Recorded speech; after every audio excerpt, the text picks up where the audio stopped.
Thank you, Mr. Speaker. I rise today to address our commitment to civility. Let me quote, "Civility is not a tactic or a sentiment. It is the determined choice of trust over cynicism, of community over chaos." President George W. Bush spoke these words at his first inaugural address in 2001. It was a time for new beginnings then, and it's a time for new beginnings now. I cannot think of a more well-intentioned way to begin the 115th Congress than to join my awesome freshman class from both sides in committing to work together civilly to unify and further strengthen our great nation. Through this commitment, we promise to put people before politics, to thoughtfully advocate for the needs of our communities, and to renew confidence and trust in our political system.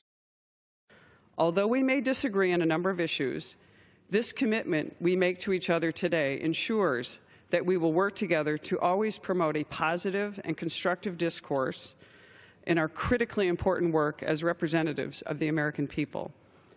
This job is not about any one of us individually, but about the hundreds of thousands of people we represent throughout our districts. As a representative of the People's House, we are expected to provide positive leadership, a strong voice, and to set the example for American people. The ability to agree, to disagree, and to voice our differences is a critical part of the unique freedoms we cherish as Americans, but we must always do so respectfully. But we must also do so respectfully.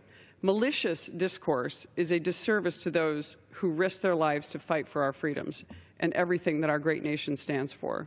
It is truly unfortunate that the tone of political discourse throughout our nation has become so contentious and hostile. It's detrimental to fostering an open and productive dialogue and the unity of our nation.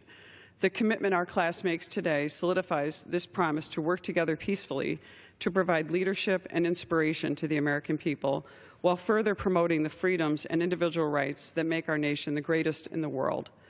We must look at 2017 positively as a time for new beginnings. In the wake of new leadership, we are provided with a new opportunity for a fresh start and the chance to advance our shared mission of putting the American people first.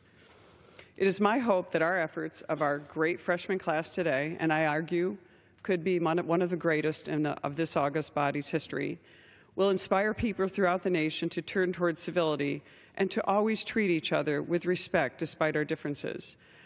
Thank you to my freshman colleagues who have almost all have accepted this particular commitment, and I especially would like to thank the gentleman from Louisiana for leading us on this very important issue. I yield back.